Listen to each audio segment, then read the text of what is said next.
Okay, y'all can go to Luke 21. Luke 21.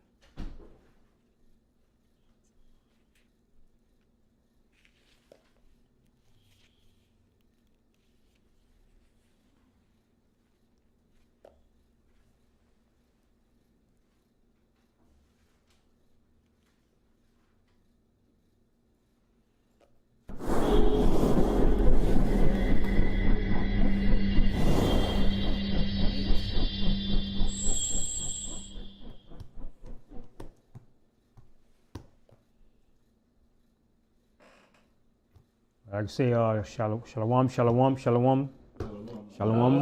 Mashupakha, called BANYAMYAN.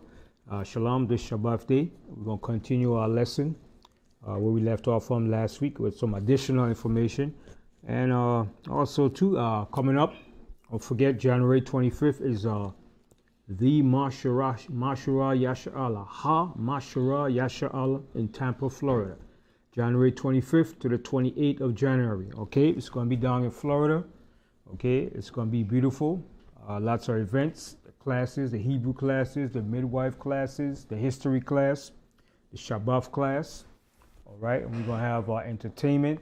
It's going to be nice. We're going to have the vendors set up where you can bring your goods, your products, your innovations, your artwork, all the different things that you have created, that you want to display, that you want to show, that you want to exchange, that you want to sell.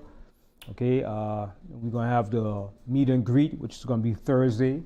Friday is going to be the camp day. Saturday is going to be the Shabbat. All right, and Sunday is going to be the cookout. It's going to be the final and last days. And we'll have a nice time. We're going to have the music, the band playing. It's going to be nice. It's going to be good. It's going to be in Tampa, Florida. And I thank everyone that gave their donation and supported. And we appreciate it very much. And come on out to the Ha-Ma-Sharashi Allah, which is the Masharallah, which is Ha in Hebrew. All right? Ha-Ma-Shara Yasha Allah. All right? So that's going to be in Florida, most High willing. It's going to be nice. It's not going to be cold in Tampa, Florida. It's probably going to be like in the 70s.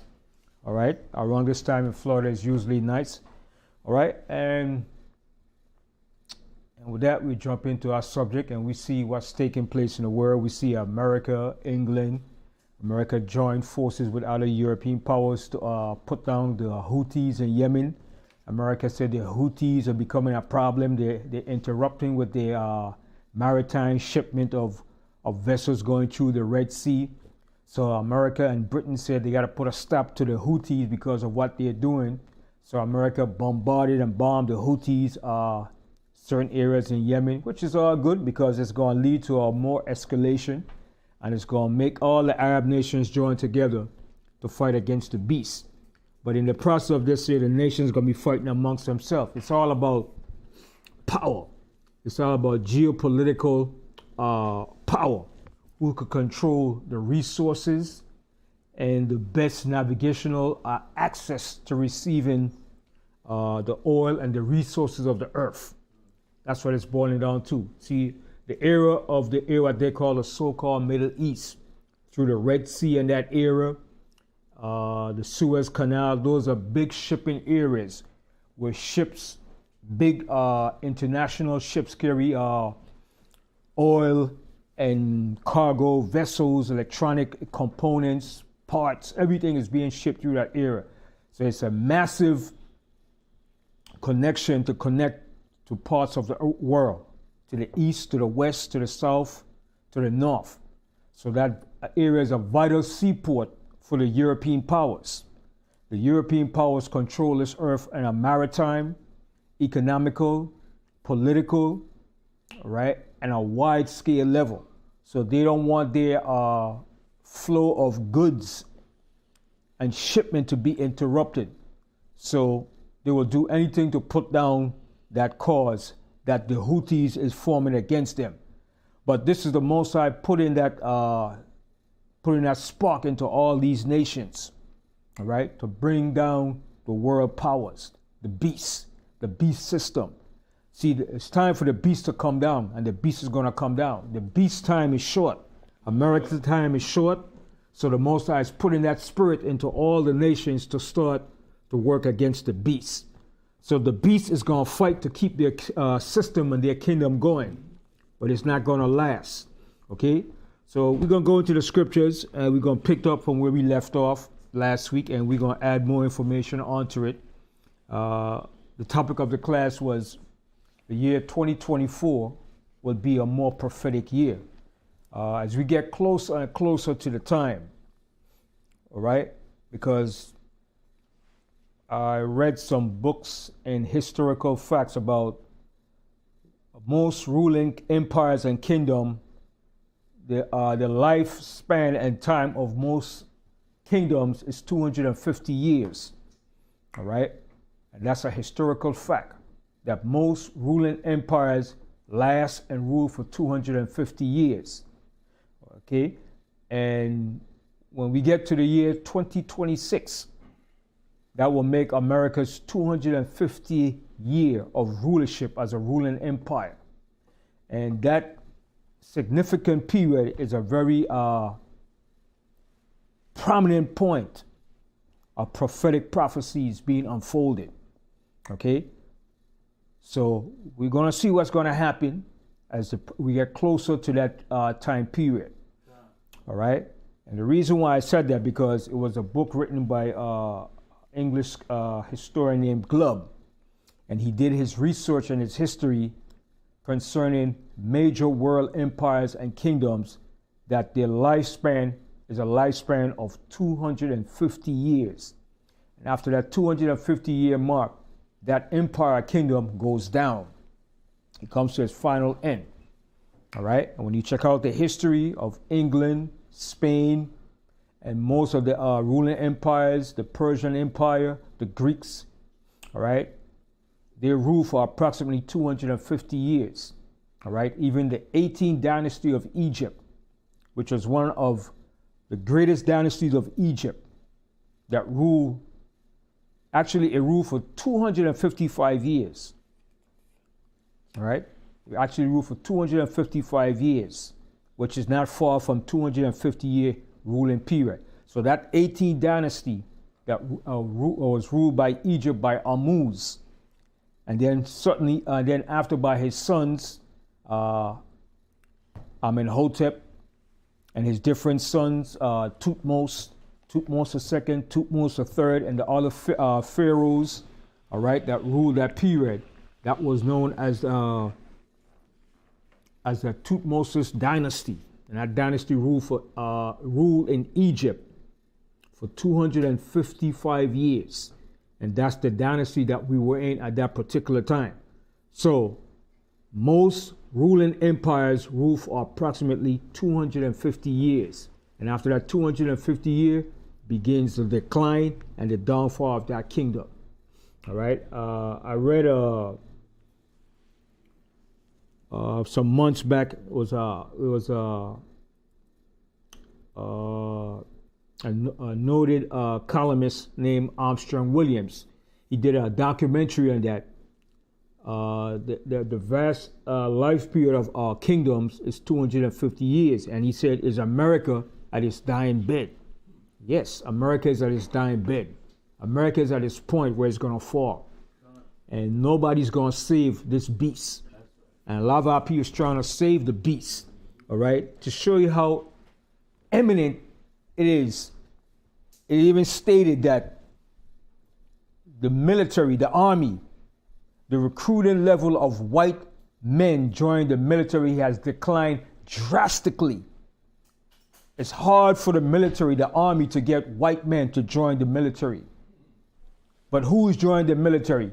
Mainly blacks and Hispanics. They said it went up from 17% to 20% of blacks joining the military, and Hispanic went up to 24% joining this man military. But white men, it went down drastically. Less and less white men are joining the military. And that's not a coincidence. The Most High tells you in the scripture that the men of Babylon shall forsake to fight. They're not going to want to fight because they see what's happening. They see the lies that they've been taught by the elites of this society. I want to show you that scripture in the book of of Jeremiah. Hold what you got first, Yakanan. Hold Luke 21. Let's go to Jeremiah 51. The Most High said the men of Babylon is not going to want to fight, all right, because of fear. Let me get that scripture real quick. All right.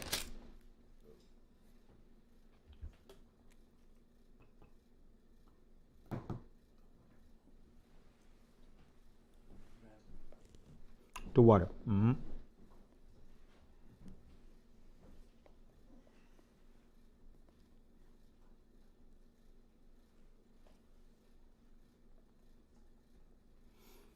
Give me 1 second.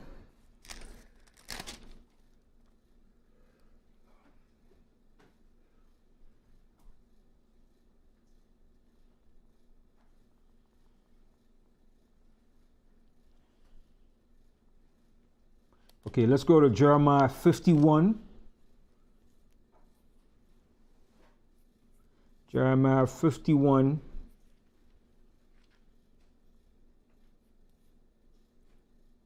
Let's start from 25. Jeremiah 51.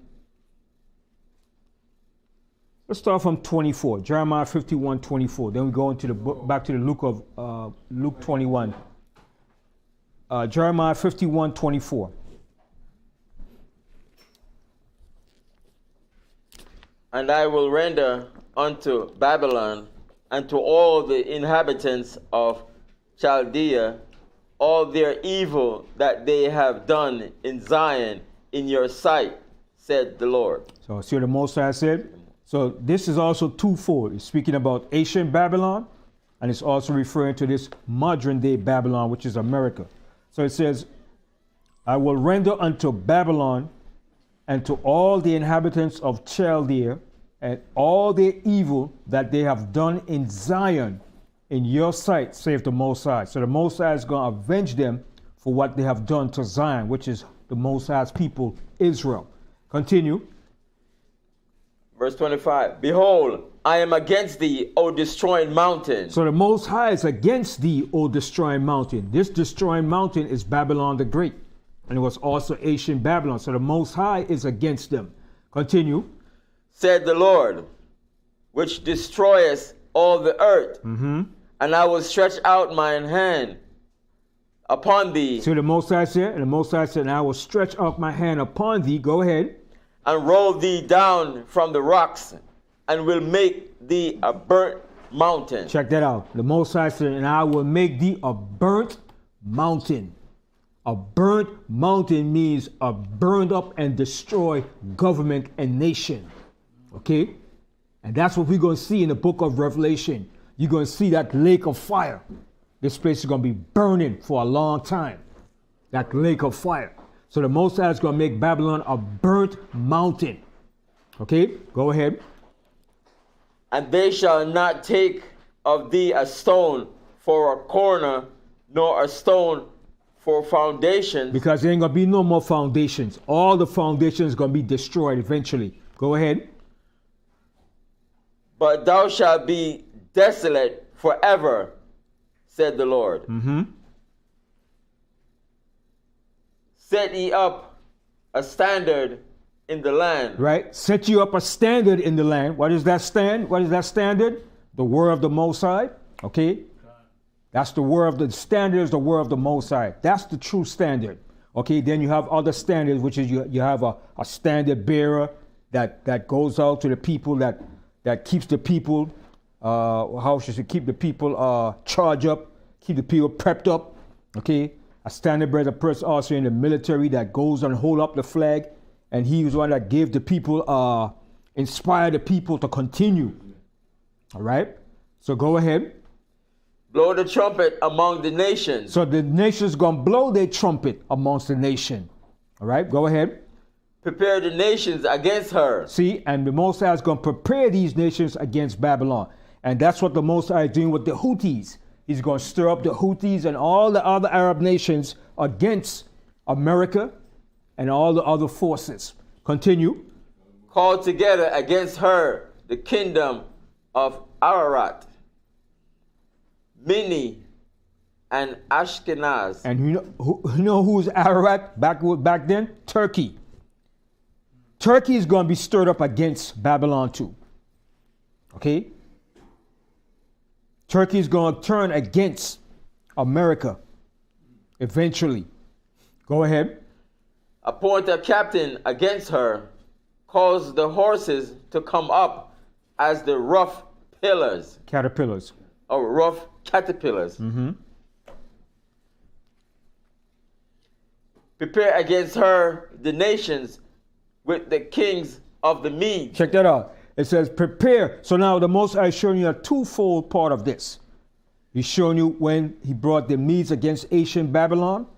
All right. Now the modern day Medes today represents who? Who's the modern day Medes today?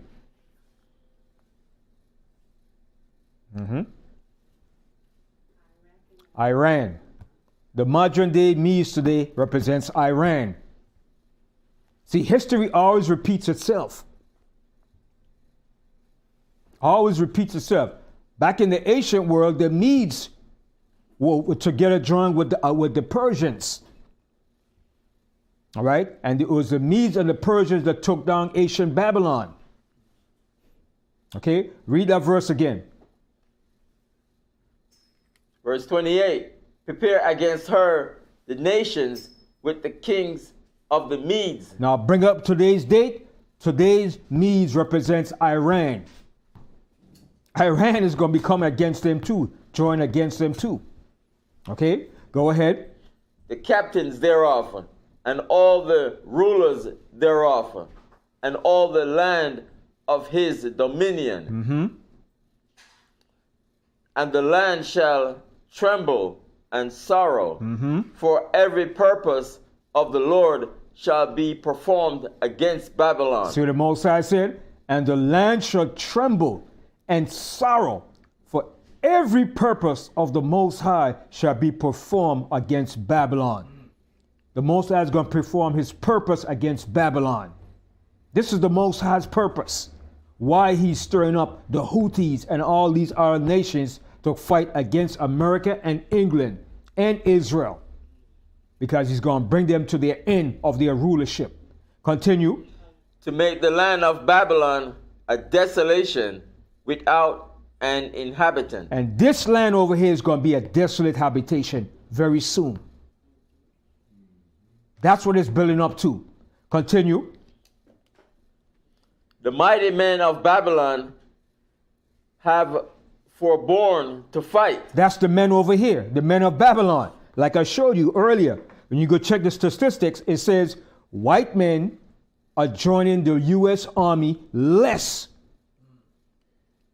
It's hard for the recruiting army to get white men to fight in the military now because it's based on prophecy. But who is joining the military more and more now? Blacks and Hispanics are joining the military more frequently than the white man is joining the American military. It was out in the report this week. The report came out. Less and less white men are refusing to join the U.S. Army. The percentage has dropped, but the percentage for Hispanics and black has increased tremendously. All right? I was reading it. Where was I reading this? Let me see if I can pull it up. Right, give me 1 second. Read that 20, what verse was that? Read 30 again. The mighty men of Babylon have forborne to fight. Mm-hmm. They have remained in their holes. Mm-hmm. They remain in the holes. They're staying home. They're not going to fight. I'm not going to fight.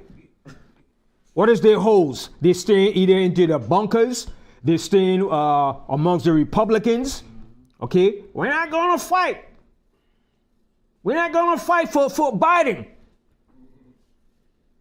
Okay? Go ahead.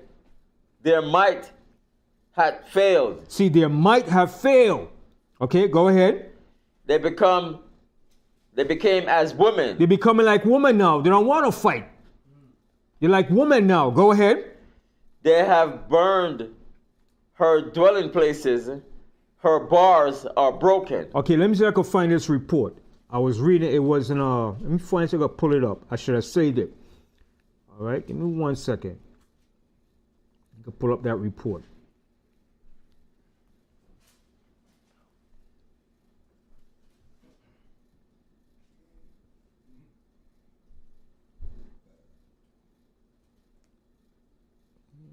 One second.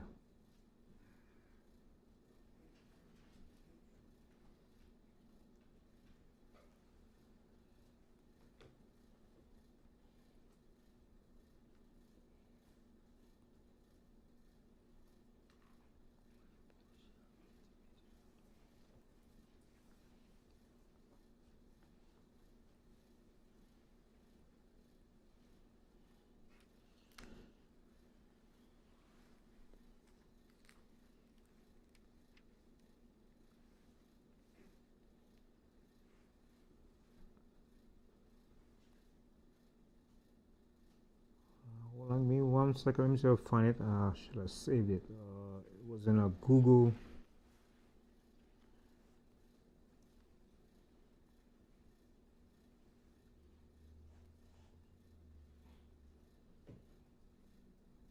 Okay, let me see if I could pull it up in Google. 1 second.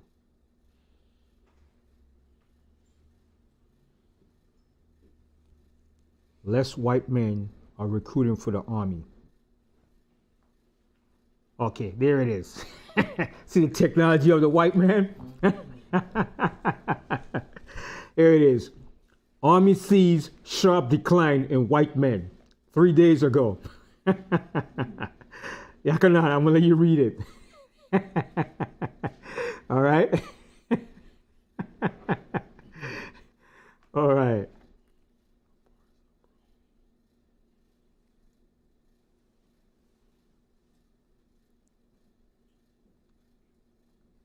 Okay, Yakana, Yahweh, get us the Yakana for me. All right, so it was on Google. It says, Army sees sharp decline in white recruits. All right, so you could start from here and you could scroll down. Yakana, read that for me. All right.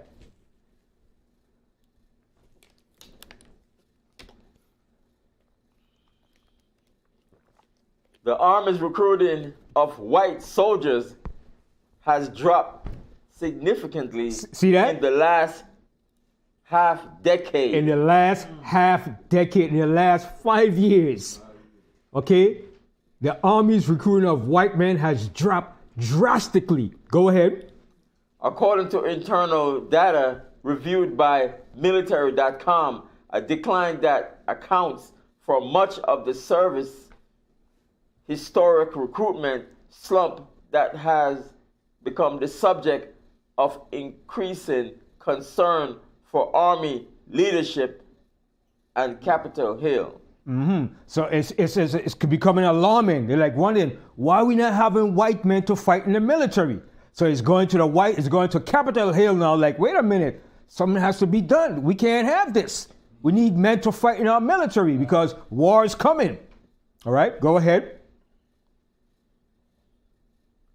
The shift in demographic for incoming recruits would be irrelevant to war planners, except it coincides with an overall shortfall of about 10,000 recruits for the Army in 2023. See, a shortage of 10,000 for 2023. That's a drop. That's a significant drop. A shortage of men to fight in the military, because the United States now is expanding their military farther into the Pacific, or in the area of China, because they know what China is going to do to Taiwan, what's happening over there in the east, in the Red Sea area. Okay, so they know that war is coming, so they need men to fight these wars. Go ahead. As the service missed its target of 65,000 new soldiers, that deficit is straining the force. See, it's straining the forces. It's putting a strain on the military force. Okay, go ahead. As it has ramped up its presence in the Pacific and Europe. Mm-hmm. A smaller army is taking on a larger mission and training workload that during the peak of the wars in Iraq and Afghanistan leading to soldiers being away from home now more than ever. See, because they fought in all these wars in Iraq and Afghanistan, and they didn't see no results of it. End up leaving all the weapons and guns and everything over in Afghanistan and got the hell out. They fought 20 years and they see the result. Well, why was fighting this war? Because the Taliban is still back in power again. And Afghanistan still got weapons and men fighting. So they said, what the hell? We was there for 20 years and nothing changed. Yes. It's just like the Vietnam War. Just like the Vietnam War. Somebody's at the door. Yeah. All right. So they lost in Iraq. They lost in Afghanistan. So the soldiers saying, what the hell we fighting for? All right. We come back. We don't get no good pensions, no benefits. We live in hell. Homeless. Can't pay our rent. Okay. Go ahead. A total of 44,042 new Army recruits were categorized by the service as white in 2018, but that number has fallen consistently each year. That number is dwindling down. Every year it's going down. See, the Most High prophecies don't lie, man. The Most High word is true. All right? And we're going to read that verse again. They said the men of Babylon have forborne to fight. They're not going to join their military like they used to before. Gung-ho, that John Wayne spirit. Yes, sir. Ooh-ha, roo-ha. What's the famous Marine word? Hoorah, hoorah, hoorah. That spirit is not like it used to be back in those days. Okay, go ahead. But the number has fallen consistently each year to a low of 25,070 in 2023, with a 6% dip from 2022 to 2023. So it's dipping every year. It's going down less and less. Go ahead. Being the most significant drop, no other demographic group has seen such a precipitous decline, though there have been ups and downs from year to year. So they say with no other demographics have not seen a tremendous drop amongst the white population. No other demographics have seen that, only amongst the white men. Okay, go ahead. In 2018, 56.4% of new recruits were categorized as white. In 2023, that number has fallen to 44% during that same 5-year period. Wow. Black recruits have gone up from 20 to 24%. Check that out. So blacks went up from 20% to 24%. Imagine that. More blacks, Israelites, are joining the military than white men. Go ahead. And Hispanic recruits have risen from 17 to 24%. Check that out. From 17% to 24% Hispanic. So who's joining the military? Blacks and Hispanics. Israelites are joining the military more than his own men. Read that part again. It's during the same 5-year period, black recruits have gone from 20% to 24% of the pool, and Hispanic recruits have risen from 17% to 24%. That's a big jump. From 17 to 24%, that's a big jump. Okay, go ahead. With both groups seeing largely flat recruiting totals, but increasing as a percentage of incoming soldiers as white recruiting has fallen. Okay, so that's good on that. So you see that. So white men are not joining his own men's military. They're like, to hell with that, buddy. Sorry. We've been lied to. We've been used. We're not joining your military. But only simple-minded black people still want to join and fight in his military. So that's why the Most High said in the scripture in Jeremiah, said, we would have, let me get that verse. Hold what you got there in Jeremiah 51 and 30, and come over here to Jeremiah 50, to Jeremiah 51, and read the 7th verse. Jeremiah 51 verse 7. Babylon has been a golden cup in the Lord's hand. And Babylon has been a golden cup in the Most High hand. You know what's a golden cup? A well-cherished, preserved cup. Babylon has been untouched and we've been kept up by the Most High. So Babylon has been a golden cup in the Most High's hand. Go ahead. That made all the earth drunken. And they made all the earth drunken with her philosophy and doctrine. Go ahead. The nations have drunken of her wine. Therefore, the nations are mad. Now the nations are mad. The nations are mad. They're angry. Go ahead. Babylon is suddenly fallen and destroyed. See, now Babylon is suddenly fallen and it's going to be destroyed. Go ahead. Howl for her. Howl for her. Cry out for her. Howl for her. Go ahead. Take balm for her pain. Take balm for her pain. Take healing herbs for her pain. Because you're not going to heal Babylon pain. Okay, go ahead. If so be as she may be healed. If so be she may be healed. And she's not going to be healed. But who is trying to heal Babylon? Let's find out. We would have healed Babylon, but she is not healed. So who's the we that's trying to heal Babylon? Who's the we that's trying to heal Babylon? Israelites. Israelites. Israelites are trying to heal Babylon. They joined the man's military more than Whitey is joining the military.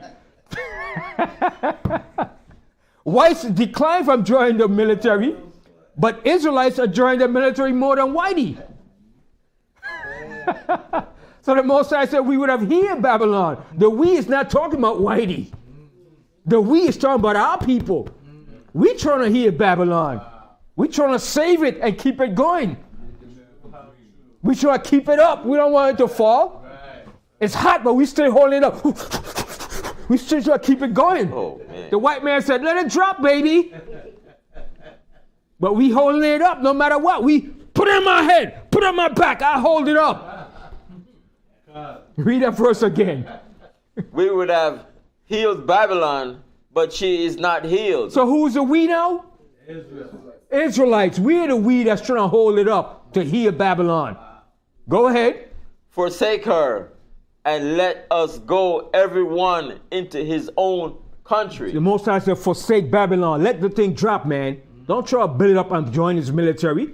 But we're doing the opposite. We're always doing the opposite. You just read the report, right? It says it went from, blacks went from what? From 20 to 24, and Hispanics went from 17 to 24%. That's a drastic increase, man. All right, of Israelites joining this man military. So they're the one that's trying to heal Babylon and keep Babylon up. All right. So that was it on that, right? No, sir. For her judgment reacheth unto heaven. See, her judgment reached unto heaven. Now the Most High said, "Come out of her, my people, that you be not partaker of her sins. For her judgment, her sins have reached unto heaven. It has reached its height. It has reached its peak of wickedness now." Okay, go ahead. And is lifted up even to the sky. So it have passed the point of wickedness now. It's beyond repair. Okay, go ahead. The Lord had brought forth our righteousness. Come and let us declare in Zion the work of the Lord our God. And that's what we're going to declare, because the Most High, this is the Most High purpose against Babylon. All right. So now go back to Jeremiah 51 or 30, where we just read, where it says the men of Babylon have forborne to fight. Who are these men? White boys. White boys are not joining their military like blacks and Hispanics. Okay. White boys said, to hell with it, baby. We're not going to use us no more. We want to enjoy our pension, and we want to enjoy our retirements. We want to live. We want to live with our family. We don't want to fight your wars. Read that, Jeremiah 51 or 30. The mighty men of Babylon have forborne to fight. They have remained in their holes. Yeah, they remain in their holes. What is their holes? I'm not going. I'm staying home. I don't care what you said, Biden. We're not fighting for you, Biden. We don't trust you. But they might fight for Trump if Trump said. All right? Oh, yeah. They'll do anything for Trump. Trump is their God. All right? But Trump is going to bring them to their end too. No matter who gets in there. And if Trump gets in, it's over real faster. So they don't have a choice. All right, go ahead. Their might had failed. They became as women. Yeah, they became like women now. They don't want to fight. Go ahead. They have burned her dwelling places. Her bars are broken. Mm-hmm. It says 31. One post shall run to meet another, and one messenger to meet another, to show the king of Babylon that his city is taken at one end. Mm-hmm. And guess what? It's going to be a lot of external uprising in this country too. External and internal. Okay? It's going to be a lot of terrorist acts too. Okay? You got a lot of nations here in this cesspool waiting for the word, man. And they know it's going to happen. It's going to happen. Okay? You can't have all your enemies sitting in your nation and see what they're doing to their people and you not react. It's a natural thing. When you see your people being oppressed, we're the only one that don't do that. Our people being oppressed and we don't give a damn. But the other nations, when their people are being afflicted and oppressed, they react to it. We're the only people that don't do that. We just sit quiet, yes. What you see also is like even with the Palestinian movement, with the fight that's going on over there, other people are more like speaking out for them, yeah. But if it comes to us, it's, it's just the same. Yeah. They said you had one of the largest protesters from the time that war happened with Palestinians everywhere. Everywhere people protesting in cause of the Palestinians against what the Israelis was doing to the Palestinians. And it's going to continue to increase. Okay? Because everybody's getting fed up with the beast. Everybody's seeing the beast for what the beast is and for what the so-called Israelis are. Okay? Let me play also this. I want to play this here. The sister sent me this here too. It's the real, so maybe about 4 minutes. I want you all to listen to this here. Yeah.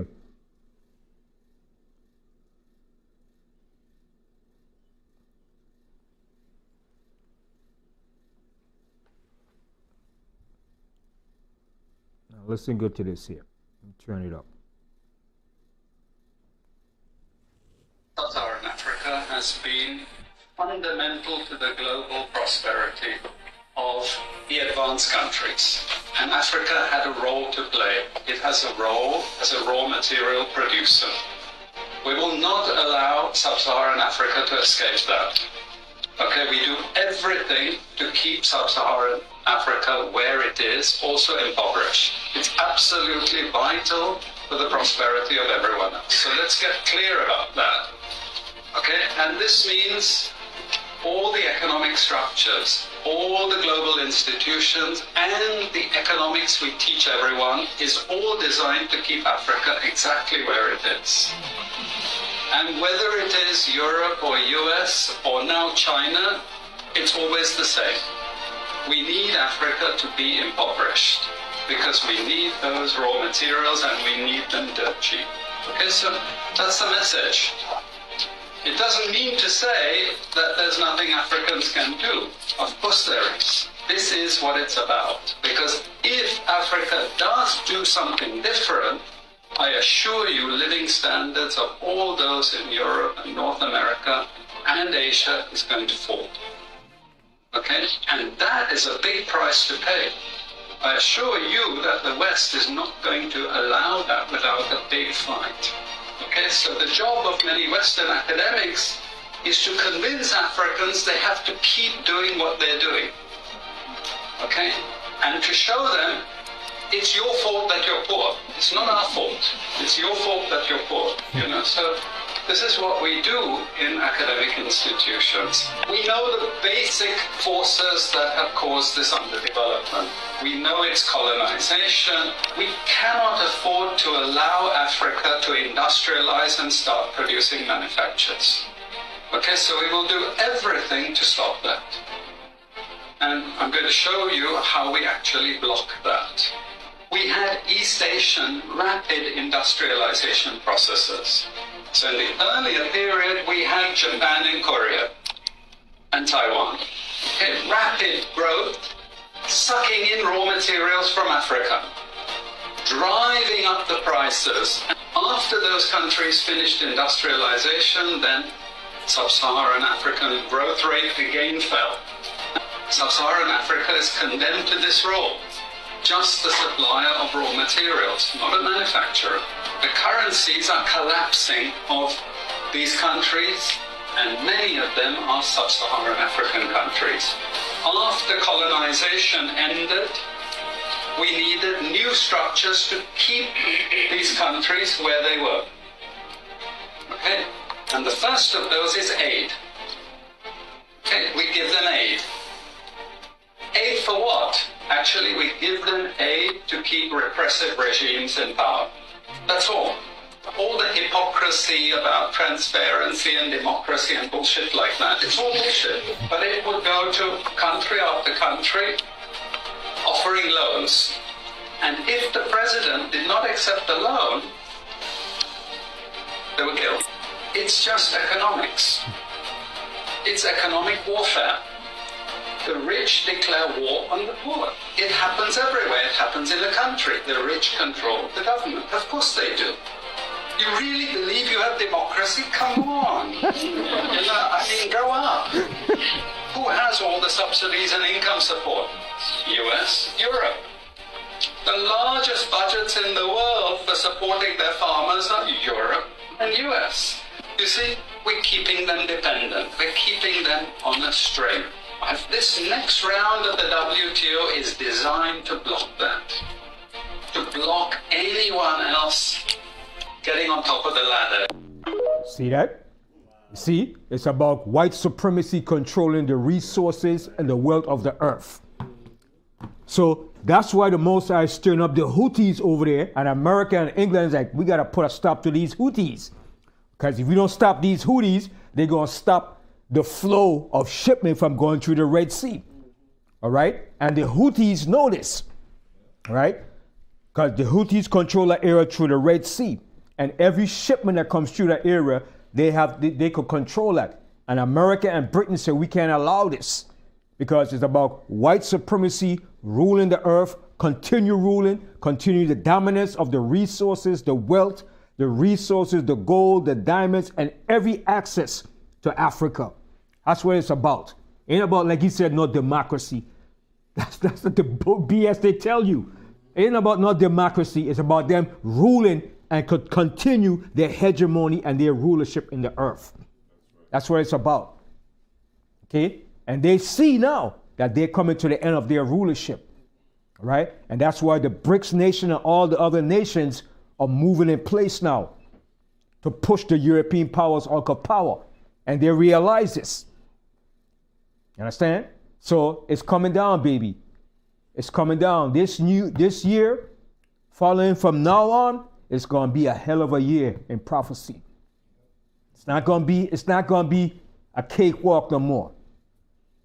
Okay? And they plan on resetting that currency system. That's the next move. Because they know they're going to war. They know it's coming. They know their rulership is not going to last forever. But it's only our people still believing it, trusting in the system. We would have healed Babylon, right? We want to heal Babylon. But the Most High says she's not healed. The Most High said forsake her. Because the Most High has a better plan for us. All right? So where we were. Verse 32. Read 32. And that the passages are stopped, and the reeds they have burnt with fire, and the men of war are affrighted. Mm-hmm. And the men of war is going to be affrighted very soon, because like I said, they're going to be fighting amongst themselves. Then eventually, when they hear Yahweh's voice, they're going to stop fighting amongst themselves, and they're going to focus their attention against Yahweh and the angels. Okay, continue. For thus said the Lord of hosts, the God of Israel, the daughter of Babylon is like a threshing floor. It is time to thresh her. You know what that mean? You know what that mean? It's time to reap and cut it down. A threshing floor, you thresh and you cut it down.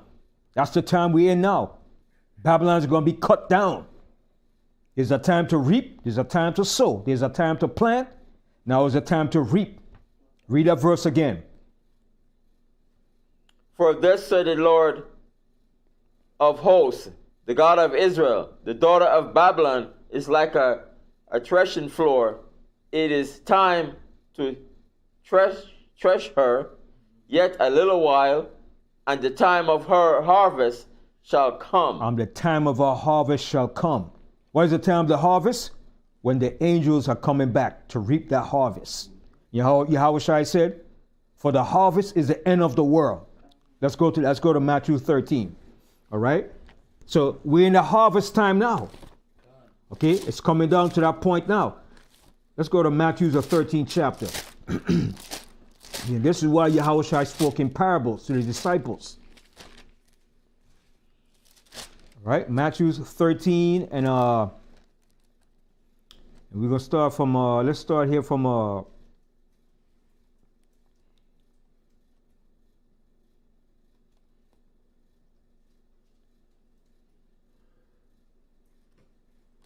start from the 37th verse. Actually, read 36. Matthew 13:36.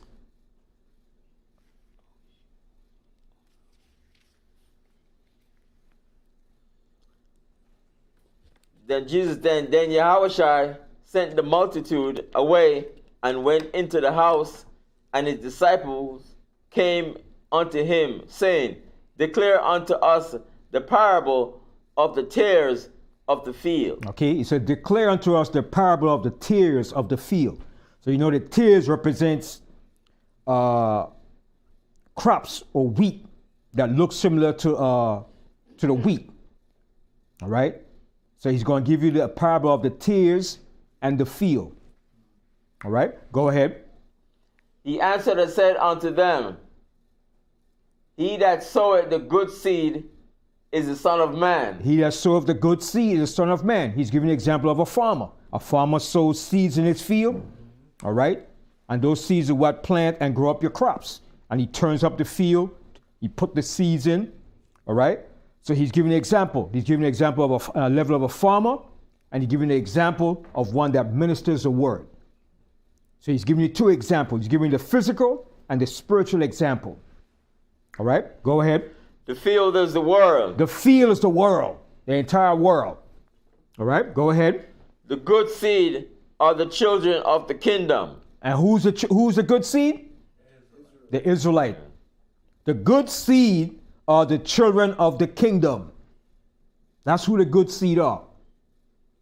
All right? Because the Most High calls us Israel the seed. Jezreel means the seed of the power. When you read in the book of Hosea, the second chapter, the Most High calls us Jezreel, which means the seed. All right, the seed of the power, the seed of Israel. All right, so read that verse again. The field is the world. The good seed are the children of the kingdom. Mm-hmm. But the tares are the children of the wicked one. But the tares are the children of the wicked one. And the tares look like the seed of the children of the righteous kingdom. They look like us. They grow up amongst us. All right? So that's why Yahweh said, let the tares and the wheat grow together until the time of the harvest. All right? So you say, well, what does that mean? Okay, you ever seen let me give you an example. Even though I like Bob Marley, I like his music, but Bob Marley's a tear. Yo, how you gonna say that, brother? Bob Marley's a Rasta, brother. Bob Marley a Rasta man, brother. Don't say that, man. But his mother is an Israelite. His grandmother, but his father is an English white man. Okay, and he looks like his father too. Okay, but he's a tear. That's going to be hard for a lot of people to digest and comprehend. But he's a tear. That's why he got the fame and prominence, because the white man knows his own people. When Blackwell separated Bonnie Whaler and Peter Tosh and Bob Marley, he knew exactly what he was doing. The man that formed Island Records, Blackwell, all right, he knew exactly what he was doing. And then so he told Peter Tosh and Bonnie Whaler and Bob Marley, if y'all want to make it big, you got to sing in nightclubs with women naked. So Bonnie Whaler and Peter Tosh said, you know, I and I are Rasta man, we don't deal in that kind of stuff. He said, you know what, we can't do that. So Bob Marley got the fame. Because everything went to him with Island Records. So Peter Tosh and Bonnie Whaler said, nah man, no, we can't do that. But it's a spiritual thing. Everybody see everything as a physical thing. But everything in life is spiritual and physical. Spiritual and physical. So Bob Marley is a tear. Okay? So read that verse again. The field is the world. The good seed are the children of the kingdom, but the tares are the children of the wicked one. The enemy that sowed them is the devil. The harvest is the end of the world. See, the harvest is the end of the world. Like I said, Babylon is a threshing floor. It's time to treasure the time of the harvest. The harvest is the end of the world, where the angels come to bring destruction and death. And that's the time we're in right now. All right? Read that verse again. The enemy that sowed them is the devil. The harvest is the end of the world. And the reapers are the angels. And the reapers are the angels, baby. That's the time we're in. The end of the world, where the reapers are going to come forth to reap that harvest. Continue. As therefore the tares are gathered and burned in the fire, so shall it be in the end of this world. What's going to be in the end of the world? Fire. That's the final judgment. That's the judgment that's coming upon Babylon. Babylon the Great. Fire. Okay, go ahead. The Son of Man shall send forth his angels, and they shall gather out of his kingdom all things that offend, and them which do iniquity.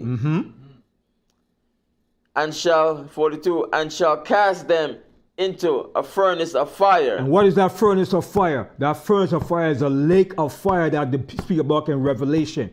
The nuclear destruction. The fire that's going to burn this earth up. That's the lake of fire. Okay? That's the final judgment. The Most High say he have preserved this earth until what? The final day of judgment, which is fire. Hold that and go to 2 Peter. 2 Peter 3 and 10. And come back here to Matthew 13.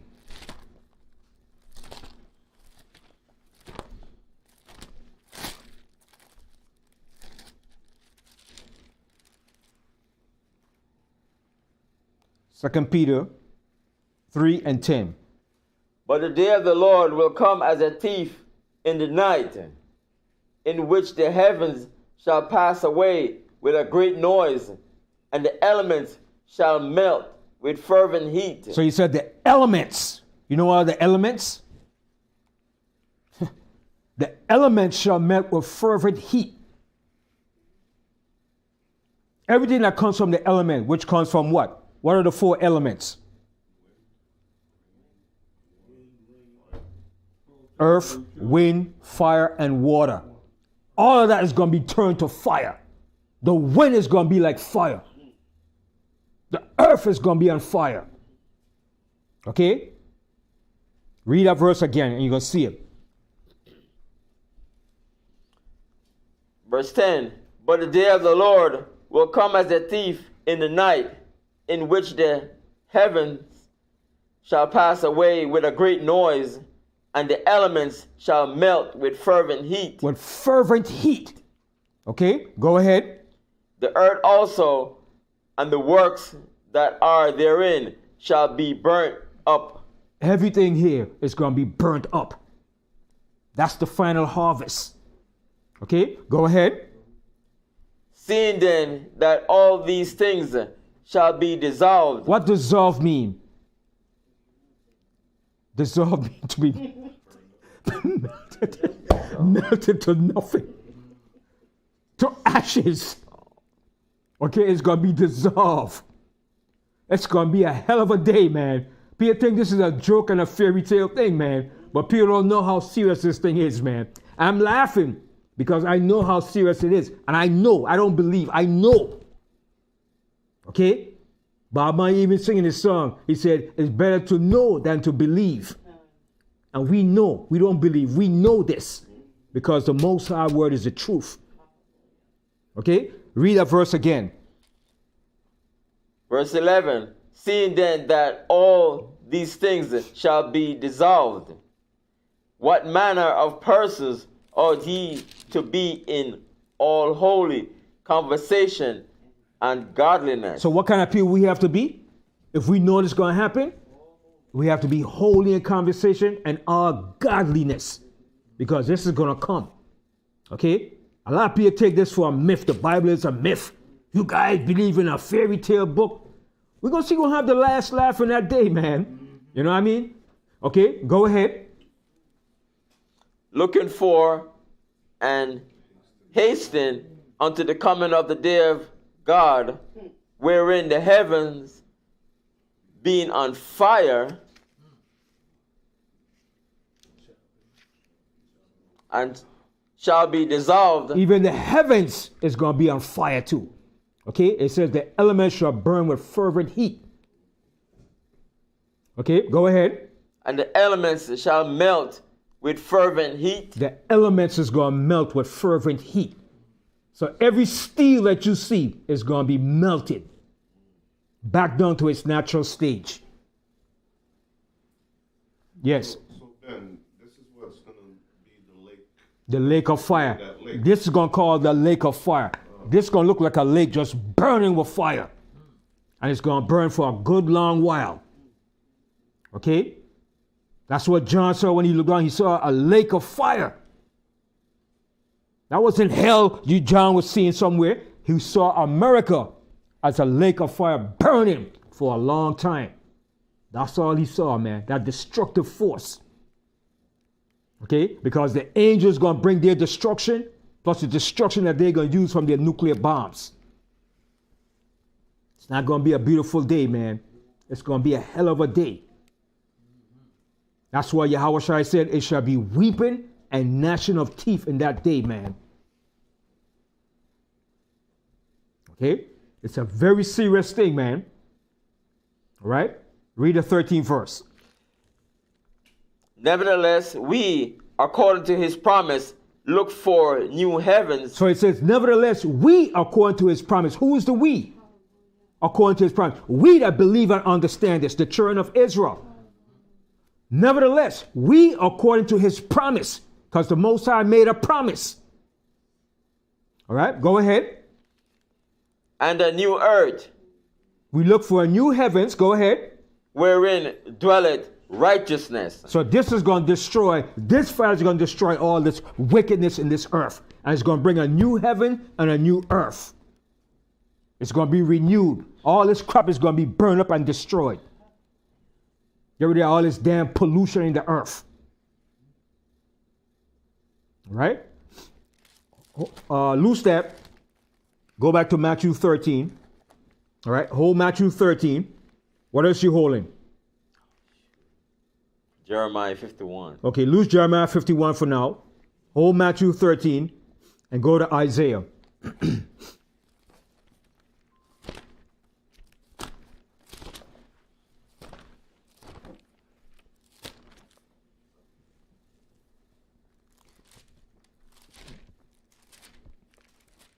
Go to Isaiah 20. Tell you right now. Go to Isaiah 24.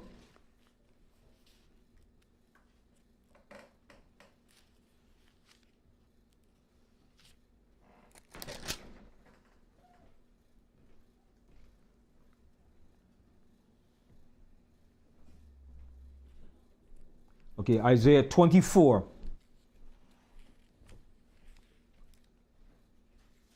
And start from the 17th verse.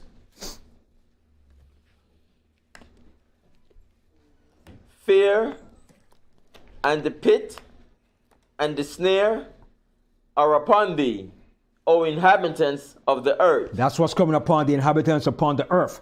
Fear and the pit and the snare. What is a snare? A trap. The nation's going to fall into a trap. Mainly America's going to fall into a trap. The trap that they have set for everybody else, they're going to fall into their own trap. And their own snares. Continue. And it shall come to pass that he who fleeth from the noise of the fear shall fall into the pit. So what's the noise of the fear that they're trying to flee from?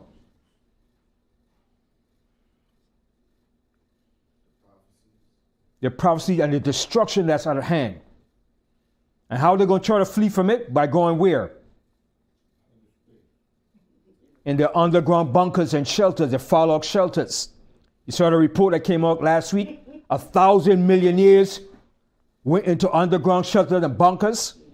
They bought bunkers and underground bunkers because they know what's coming. The elites know what's coming. And they're going to try to hide and run away. But the Most High said he got something for them.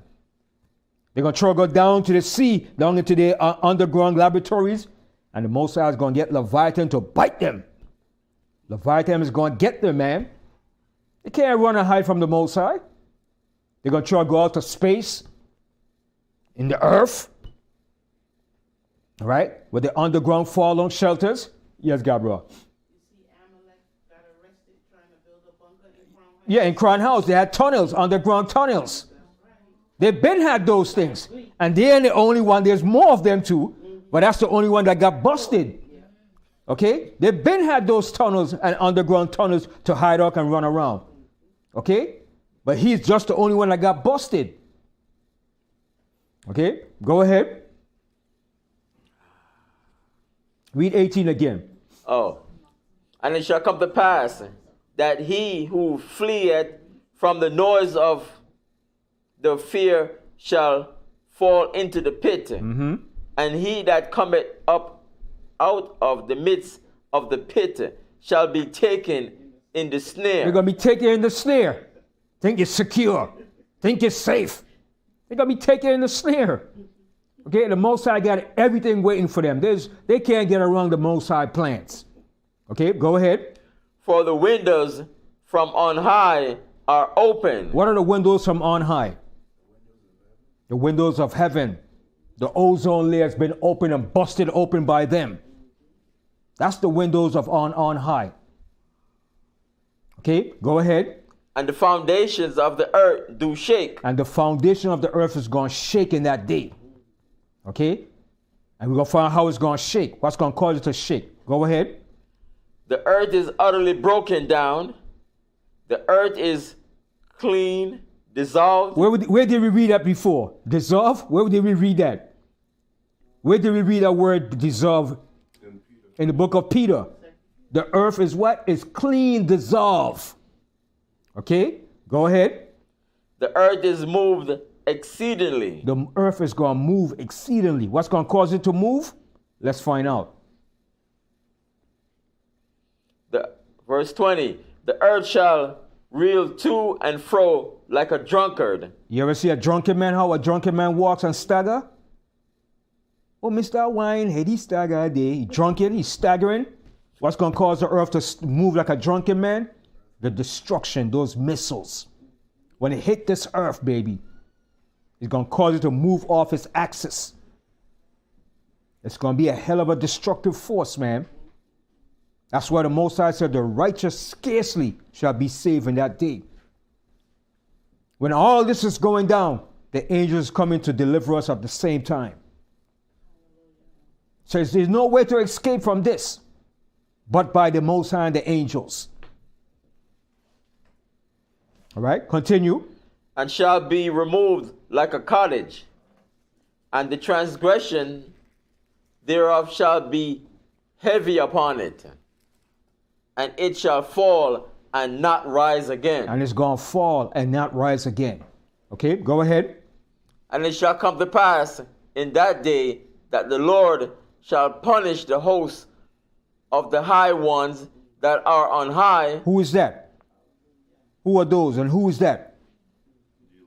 The elites. The elite, the oppressors of this earth that's running in charge of everything. Like the guy said, don't believe that BS of democracy. We control the resources and we keep Africa impoverished. We give them aid. And when they don't follow up, we kill their leaders. That's what they do. Read that book, The Confession of a Hitman. They go around the world and knock off nations when they don't abide with, when they get to they pay off money and they can't pay it off, they knock off their leaders. Read that verse again. Verse 21. And it shall come to pass in that day that the Lord shall punish the hosts of the high ones that are on high, and the kings of the earth upon the earth. You're going to punish them, the leaders, the elites. The elites of the elites that you don't hear or see about. The top Freemasons that runs this world. All right? The Scottish Rite and all these different groups. The top elite Freemasons that runs this world. The Jesuits. Okay? The unseen forces behind the scene that runs and dictates the policies to America and to every nation on this earth. All right, go ahead. And they shall be gathered together as prisoners are gathered in the pit. They're going to be rounded up like prisoners. You're going to jail, baby. Okay, go ahead. And shall be shut up in the prison. And we're going to shut them up in the prison. They're not escaping. That's what the Most High said. You're going to bind their kings and their nobles. Hold that. Go to Psalm 149. Hold that right there. Psalm, Most High said you're going to bind their nobles with fetters of irons. You're going to put some big heavy chains on their foot so they can't run. All right? And you're going to put them in jail, man. They're going in jail. And after that, they're going to be put to death. Psalms 149. 149 and the 5th verse. Let the saints be joyful in glory. Let them sing aloud upon their beds. Yeah, we're going to sing aloud upon our beds because we're going to have justice from the Most High when we see what the Most High is going to do. He said, let the saints be joyful in glory. All right, go ahead. Let the high praises of God be in their mouth, and a two-edged sword in their hand. And a two-edged sword in their hand. Not the Bible, but a real two-edged sword, baby. Okay, go ahead. To execute vengeance upon the heathen, and punishments upon the people. And punishments upon the people. Okay, go ahead. To bind their kings with chains. See, to bind their kings with chains. You're going to put chains around them. Chain them up. Okay, go ahead. And their nobles with fetters of iron. And who's their nobles? The elites. The top elites that runs this country. Okay? And their nobles with fetters of iron. Big iron ball chains around their foot. That get hit to us and say so we can't run away? You can't run, baby. You're going to put that big 50-pound ball on your foot. So let's see if you can run with that. Okay? Go ahead. To execute upon them the judgment written. This honor have all his saints. See? That's an honor. That's an honor. This honor have ye all his saints. Go ahead. Praise ye the Lord. Praise ye the Most High. We're going to praise the Most High for that. I know some people ain't going to like to hear that, but I'm loving that. I can't want no better than that. Okay? Now go back to where we were in Isaiah.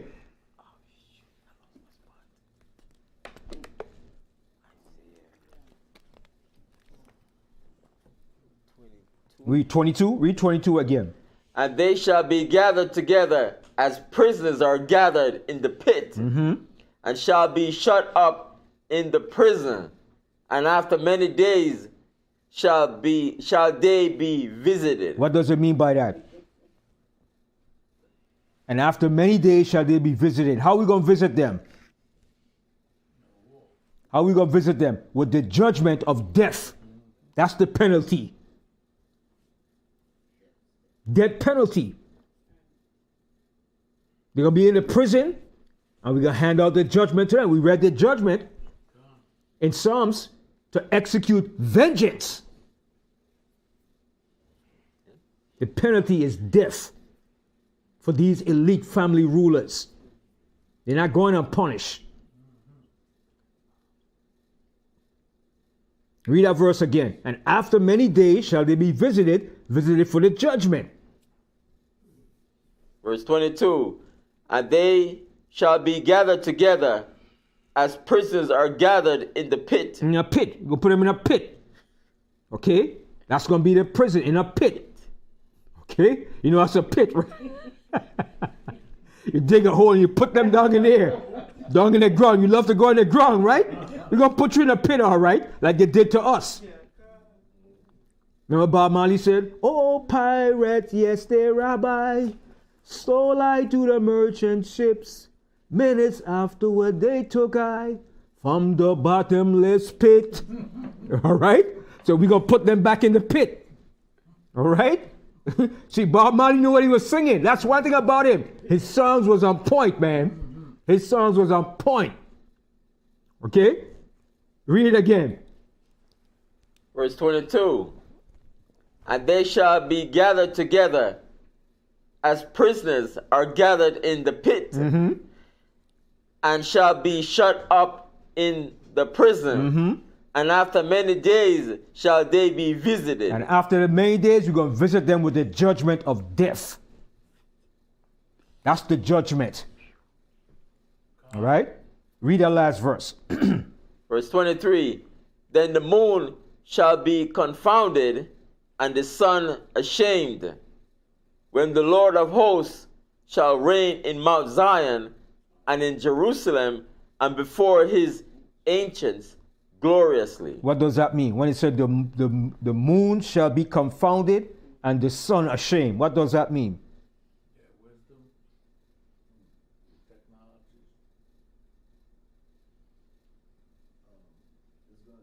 It's not literally speaking about the sun and the moon. It's not going to be confounded, but it's talking about their wisdom and their glory. All that they have is going to be confounded. It's going to be brought to nothing. Because the sun represents what? Life with what? Shining wisdom. To bring forth wisdom. And the moon represents the lesser light, right? Now, how do we know that? Let's go to Revelation. Right? Remember when, let's go to Revelation 12. Let me show you so you can get a better understanding.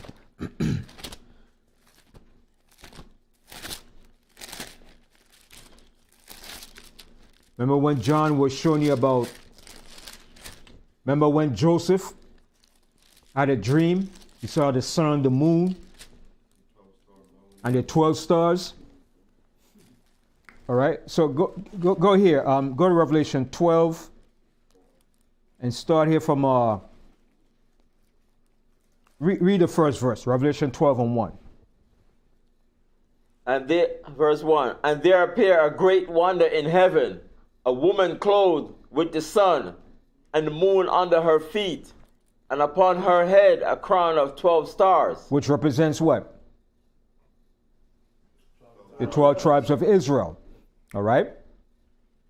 Okay, go ahead. And she, in being with child, cried, travailing in birth, and pained to be delivered. All right? That was during the time when Herod was killing all the firstborn in Jerusalem, and Yahushua was about to be born. All right, go ahead. And there appeared another wonder in heaven, and behold, a great red dragon. Who was that great red dragon? The Roman Empire and Herod. All right, the Roman Empire, because the Roman Empire was ruling at that time, and they were the one that was killing us. And they set up Herod to be governor over Jerusalem. Right? Go ahead. Having 7 heads and 10 horns. And the Roman Empire had 7 heads and 10 horns. 7 other European powers that came out from it. And the 10 horns represents what at that time was called the common markets. Today it's known as what? The EU or NATO. All right? Continue. And 7 crowns upon his head. And each of those rulership had crowns. They took rulership of the earth. The French, the Germans, the British, the Spanish. All right? Each of them took control of the earth, rulership of the earth. All right? Go ahead. And his tail drew the third part of the stars of heaven. And who are the stars of heaven? Israel. We were the stars of heaven that they drew down from the heavens. The heavens being took us from our glory and our rulership. Yes. Is it referring to Benjamin, Levi, and Judah? Yeah. All right, because that's who was in Jerusalem at that time. So they took us down from our heavenly state, which is our rulership, our kingdom, and they brought us down to the ground, to a low level. All right, go ahead. And did cast them to the earth. Cast us to the earth, brought us down to a low level. All right, when you're down on the earth, you're on a low level. When you're in rulership, you're in your heaven. All right, go ahead. And the dragon stood before the woman. And the dragon stood before the woman, the Roman Empire, Satan, the Roman Empire, Herod, stood before the woman, which was Israel. All right, go ahead. Which was ready to be delivered for to devour her child as soon as it was born. And what was Herod trying to do when Yahushua was born? He was trying to kill all the male child that was born during that time. And where did Yahushua had to flee to? Into Egypt. Then he came back after Herod died. Because he was making an extermination of all the male children from 2 years and under. All right? So they was doing tremendous evil to us, man. And still doing it up to this day too. All right, go ahead. And she brought forth a man-child. And who was that man-child? Yahushua. All right, go ahead. Who was to rule all nations. And he's going to rule all nations. Okay, go ahead. With a rod of iron. With a rod of iron, with true justice and judgment. According to the laws of the Most High. That's the rod of iron. Justice. All right, go ahead. And her child was caught up unto God and to his throne. And when was that done? After he died and was resurrected. All right, go ahead. And the woman fled into the wilderness where she had a place prepared of God. Now it's jumping to the future now. It's jumping to the future now from that point. All right? You're going from the past to the present to the future. Now it's jumping to the future. All right? Go ahead. That they should feed her there 1,260 days. 3 days, 3.5 years in the wilderness. All right? When you calculate that, 1,260 days comes out to 3.5 years. All right? How many days make a year? 360. So 360 times 3 is how much? Calculate on your calculator. 360 times 3 is how much?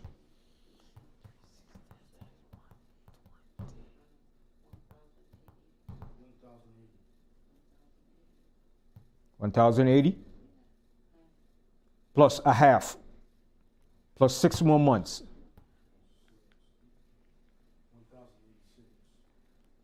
1,086.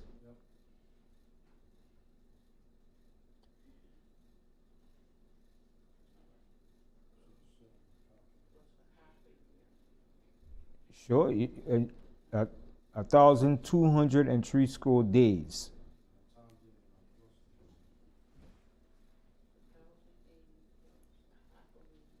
A half a year is 6 months. So it's almost 4 years. 3.5 years. What you got? 3.5, yeah. All right. So that's the 3.5 years that we're going to be in the wilderness. We're not going to be in the wilderness 40 years. No, No. No. Hell no. Most likely, he's going to bring us into the wilderness and purge all the rebels, man. And this time it's going to be quick execution, man. Okay, ain't going to be no 40 years with Moses. Hell no. Because the angel's going to be there, man. Okay? All right? 3.5 years. Okay? Go ahead. Verse 7. And there was war in heaven. And there's going to be war in heaven. It's going to start from the heavens because that's where the angels is coming from. All right? They're going to fight with their space force. All right? Their Star Wars project to fight against the return. Remember Reagan? That was his baby. That was his prize to create a Star Wars initiative program to fight against the return of unseen alien forces. He said, what if, and I'm paraphrasing his speech, he said, what if we had to encounter unseen forces that's coming to invade our earth? We will need a Star Wars project to fight against such an invasion. That was his speech that he made. I'm just paraphrasing it, but he made that speech back in the 80s. And from then, the United States have been developing this Star Wars project to fight against the return of the unseen forces in outer space. That's no myth. The United States leads the world in that project. Okay, so it's going to be that war. They're going to fight against the angels, Michael and the angels. And they believe they're going to win. They're very delusional to believe that. Okay, go ahead. Michael and his angels fought against the dragon. Yeah, they're going to fight against the dragon, which is the EU, NATO, and all the military forces here in this earth. All right, go ahead.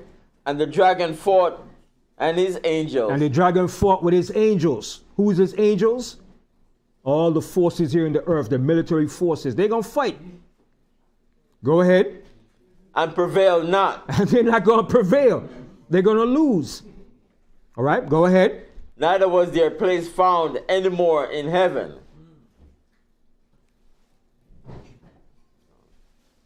And the great dragon was cast out. They're going to be cast out. Their rulership, they're going to lose their rulership. All right, go ahead. That old serpent called the devil and Satan, which deceiveth the whole world. Now, Satan is not going to be cast out. He's just going to lose his power to influence the nations. He's not going to have that power no more because righteousness is going to dominate over the entire earth. He's not going to have the influence like he has now to deceive the nations. All right, continue. He was cast out into the earth, and his angels were cast out with him. And I heard a loud voice saying in heaven, now is come salvation. Now is coming salvation. Go ahead. And strength, and the kingdom of our God, and the power of his Christ. For the accuser of our brethren is cast down, which accused them before our God day and night. And who's the accuser of our brethren? And who else? Esau, our brother. He's going to be cast down. All these forces are going to be cast down in that day. Okay? The only force that's going to rule this earth is the righteous force of the Most High and his people. All the wicked forces, the entity of Satan, his power, his influence, all that's going to be destroyed in that day. But Satan is still going to be here, but he ain't going to have no power. Satan has the power right now, right? He had it for a long time, since the Garden of Eden, right? But in that day, it's going to be done. It's going to be gone. Ruling for a long time, his influence. Satan been ruling in every kingdom upon this earth. He's been influenced every rulership and kingdom in this earth. Even when we rule, he was influencing us too. By using who? Eve. Not only Eve, who else? who was he mainly using amongst our people? Who was Satan mainly influencing and using? The Pharisees and the Sadducees and the elders and the scribes. He was highly influencing them to do what they do against us and against Yahushua. Understand? And some of our leaders, when they went off, Satan was influencing them. That's why the Most High had to destroy a lot of our kings, because they were highly influenced by Satan. Saul. Look at the one that married Jezebel. What's his name? Ahab. Ahab was a wicked king. The Most High had to get rid of him. All right? And one of the longest reigning king was who? Excuse me, was who? Who was the longest reigning king in Israel? And he wrote a long forgiveness prayer in the Apocrypha. Manasseh. He was a wicked king. But he repented, and the Most High extended his life and his reign. He's the only king that ruled for 50 years. Because he repented, the Most High spared his life. And he wrote that prayer in the Apocrypha, the prayer of Manasseh. It's a long prayer, man. But the Most High saw when he repented, the Most High said, okay, I'm going to repent and give you a longer life to live. Because he repented. All right? And he reigned for 50 years as a king.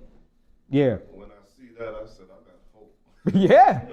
Yeah, man. And he was a wicked dude. He was a wicked king, man. But when he repented, that's what the Most High saw. The Most High said, what? The Most High said, man. And he wrote that prayer. The Most High said, okay, I'm going to extend your life. All right? So that sure repentance, man, is a powerful thing, man. That destroys Satan's power over you. Satan don't have no power over you once you repent, man. Satan got to back up. He can't do nothing against you, man. Yep. That's why the scripture said, there's rejoicing in the heaven when one sinner repenteth, man. The angels rejoice in the heaven, man. That's power. It's powerful, man. All right? So go back to Jeremiah. We'll finish up Jeremiah. All right? Then we'll go back to Luke.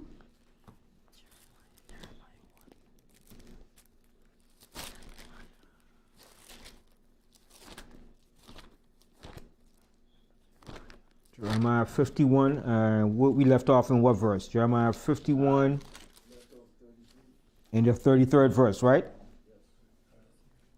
Okay, read 33 again. Oh no, we didn't finish Matthew 13. Go back to Matthew 13. We didn't finish that, yeah. Matthew 13.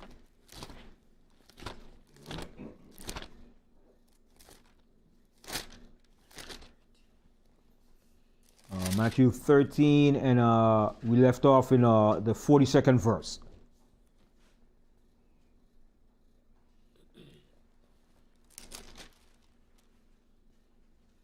Matthew chapter 13, verse 42. And shall cast them into a furnace of fire. There shall be wailing and gnashing of teeth. See that? There's going to be wailing and gnashing of teeth. Gonna be a lot of crying. Like Biggie said, it's gonna be a lot of slow crying, man. All right?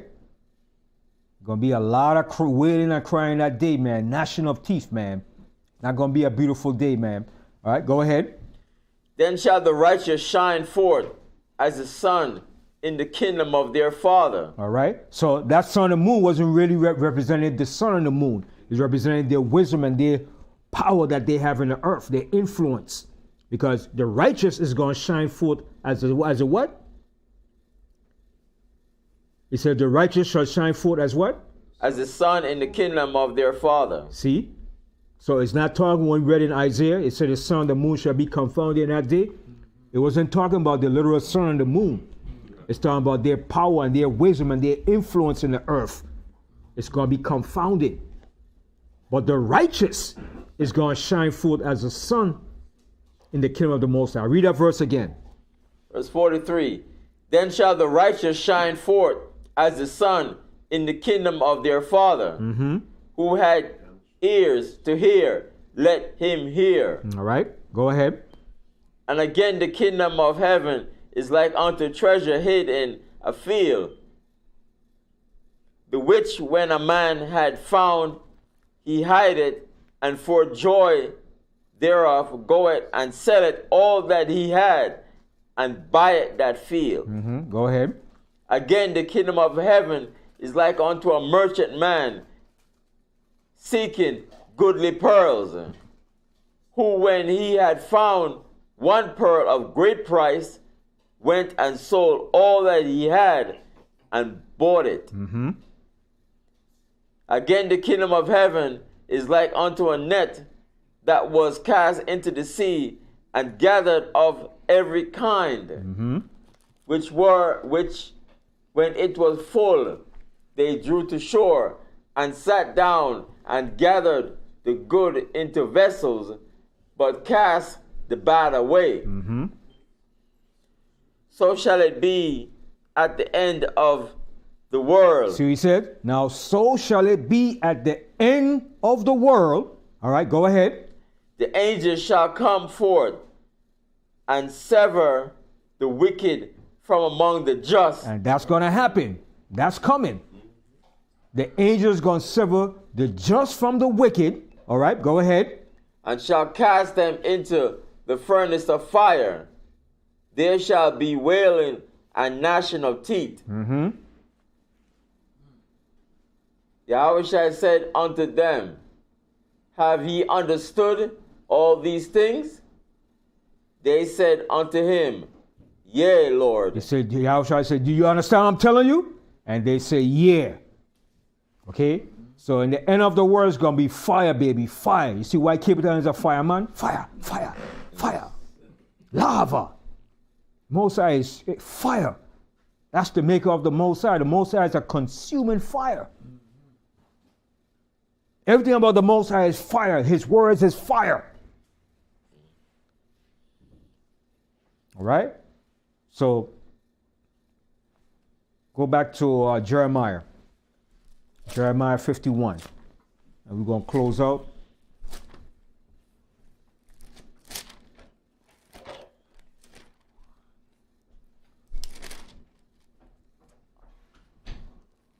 Okay, Jeremiah 51 and 33?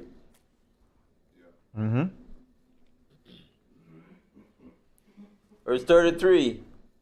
For thus said the Lord of hosts, the God of Israel, the daughter of Babylon is like a threshing floor. It is time to thresh her. So it's time to thresh her. It's time to thresh Babylon. That's the time we're in now. Okay, go ahead. Yet a little while, and the time of her harvest shall come. See? And yet a little while, and the time of her harvest shall come. The time of Babylon, the great harvest, is coming. And nobody's going to stop it. Okay, go ahead. Nebuchadnezzar, the king of Babylon, had devoured me. He had crushed me. He had made me an empty vessel. He had swallowed me up like a dragon. He had filled his belly with my delicacies.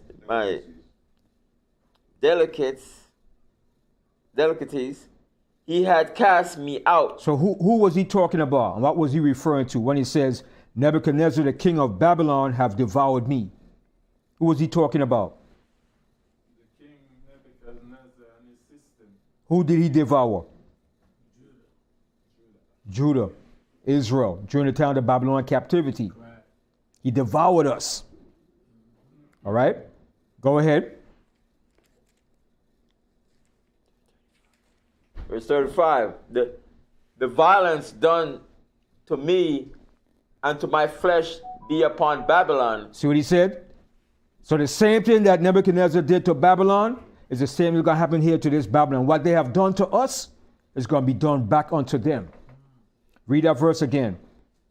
The violence done to me and to my flesh be upon Babylon, shall the inhabitant of Zion say, and my blood upon the inhabitants of Chaldea shall Jerusalem say. So their blood is going to be upon them for what they did to us. All right, go ahead. Therefore thus said the Lord, behold, I will plead thy cause and take vengeance for thee. See? And I will dry up her sea and make her springs dry. And what is her springs? What are the springs today? Springs today are called what? Rivers, lakes. And the rivers and lakes drying up. Lake Mead was dried up. They started finding all the dead bodies of the mafia dumping there. All right? Even the Mississippi was drying up. All right? Remember for summer last year, you had all of Europe, all the rivers, everywhere was drying up. All right? Battleship was sunk there for World War II was being emerged now because all the rivers, the Rhine, all were being dried up.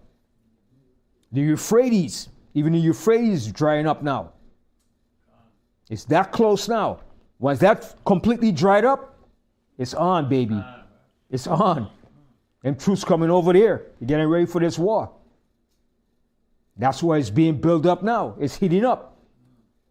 Okay? That's why you see the Houthis and all the groups over there, Hezbollah. It's going to intensify.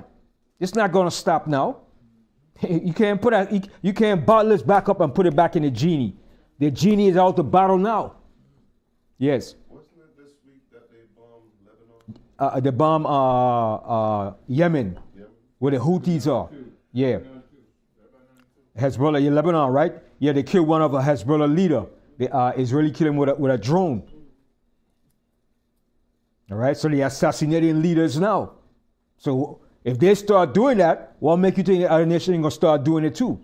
If you assassinate my leaders, I'm gonna start to assassinate yours too. Iran claimed war against Israel and America. Yeah. So it's going to intensify. It's not going to stop now. That genie can't be put back in that bottle, man. That genie is out now and she's running wild. Okay, go ahead. Verse 37. And Babylon shall become heaps, a dwelling place for dragons. That's a future judgment of Babylon. It's going to be what? Become heaps and a dwelling place for dragons. Ain't gonna be no life over here. Only life for dragons, owls, and desert creatures.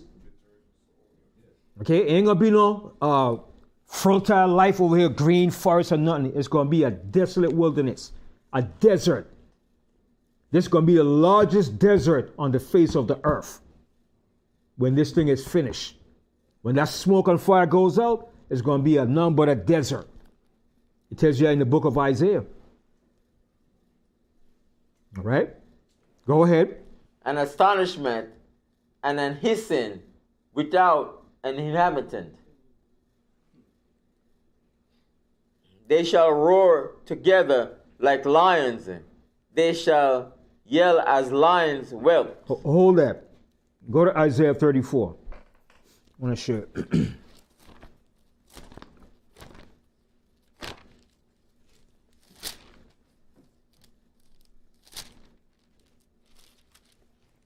Isaiah 34.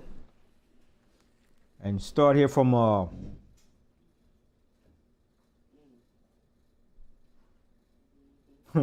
this word keep coming up all the time, boy. Read Isaiah 34 and 4. Our word keep popping up every time we read it, boy. Isaiah 34 and 4. And all the hosts of heaven shall be dissolved. See it again? Where we read that? How many places we read that? And all the hosts of heaven shall be dissolved. Okay? The host of heaven is going to be dissolved. All right, go ahead. And the heavens shall be rolled together as a scroll. Like a mushroom cloud, that mushroom cloud effect, that's what we're going to see. Go ahead. And all their hosts shall fall down as the leaf falleth off from the vine, and as a fallen fig from the fig tree. For my sword shall be bathed in heaven. Behold, it shall come down upon Idumea. You see that? Who's Idumea? Edom. So people say the Edomites are not here no more. They're no more Edomites. But this is a future prophecy, right? It said, my sword shall come upon Idumea. So showing you who the judgment is coming upon. Read that verse again. For my sword shall be bathed in heaven. Behold, it shall come down upon Idumea and upon the people of my curse to You judgment. see that? Upon the people of my curse. What is that curse? Leprosy. To judgment. They're the people of the Most High curse to judgment. All right? That's the judgment. That's the judgment that's coming. Go ahead. The sword of the Lord is filled with blood. It is made fat with fatness, and with the blood of lambs and goats, with the fat of the kidneys of rams. For the Lord had a sacrifice in Bozrah and a great slaughter in the land of Idumea. So it's going to be a great sacrifice and death and destruction. Okay? It's going to be a lot of death and bloodshed, man. Okay? Continue.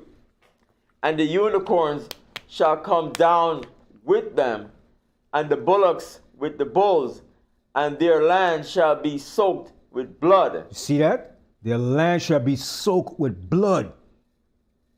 That's why it tells you in Revelation, the blood is going to be up to the horse's bridle. That's a lot of blood going to be flowing throughout this whole place, man. Right? And a horse's bridle, a horse stands like what?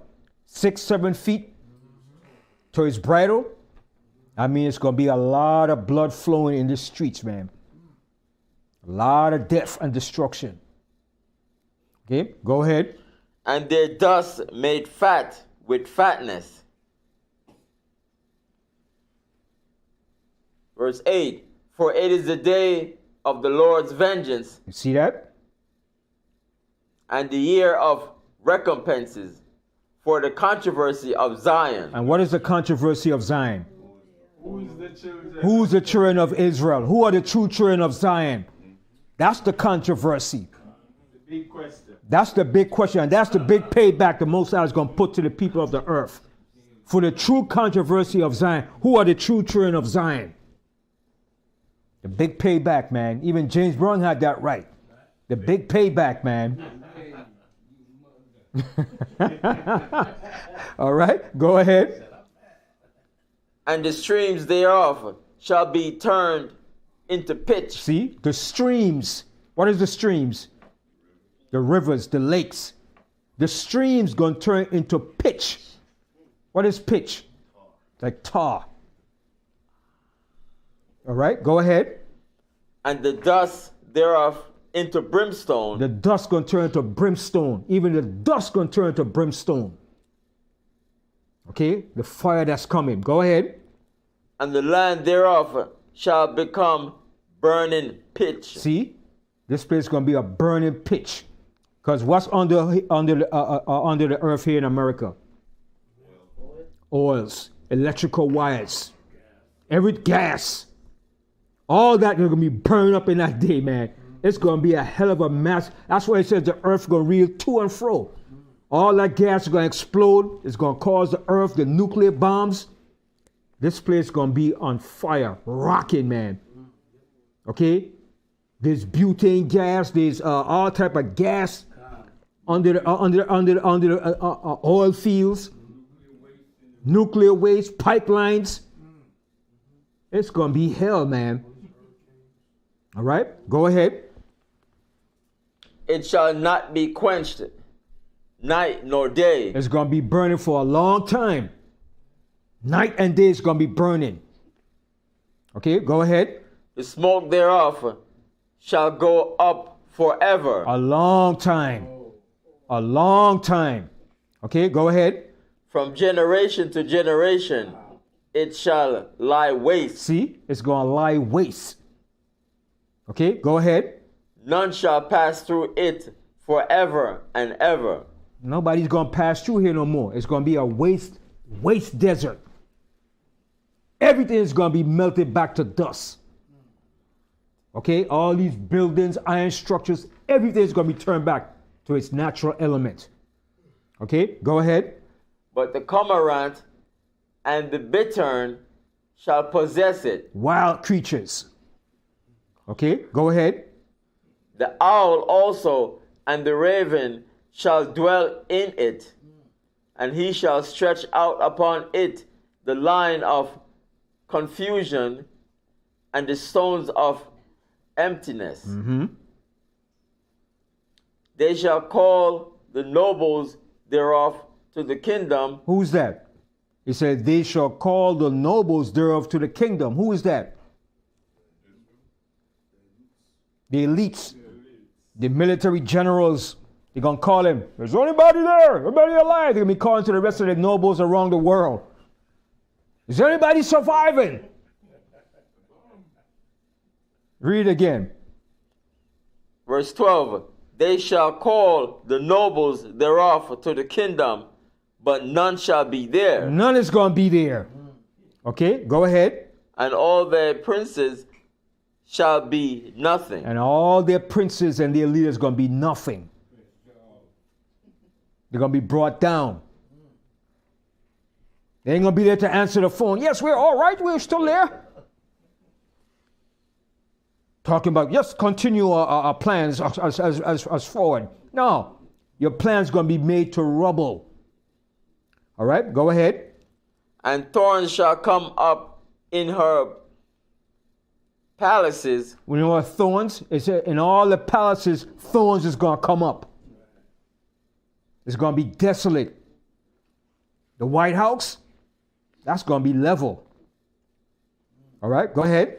Nettles and brambles in the fortresses thereof, and it shall be an habitation of dragons and a court for owls. Right. So you're going to have dragons dwelling over here. The dragons are those big lizards.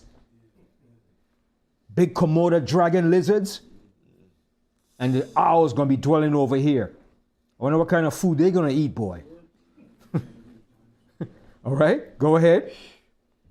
The wild beasts of the desert shall also meet with the wild beasts of the island. See, wild beasts is going to be over here. Okay, go ahead. And the satyr shall cry to his fellow. The screech owl also shall rest there and find for herself a place of rest. There shall the great owl make her nest and lay and hatch and gather under her shadow. There shall the vultures also be gathered, every one with her mate. Right. So that's who's going to be over here when it's finally said and done. When the smoke finally clears. All right. And read that 16th verse. Seek ye out of the book of the Lord and read. No one of these shall fail. No one of these prophecies shall fail. Or what's written in here shall fail. All right. Go ahead. None shall want her mate. Ain't no book could want the mate to this Bible. No book out there. Okay, go ahead.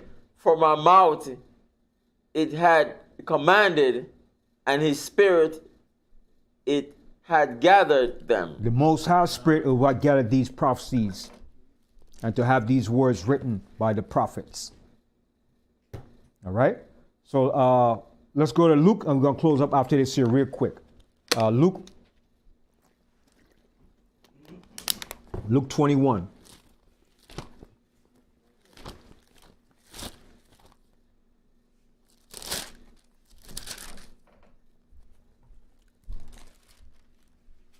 Luke 21 and start here from the 8th verse.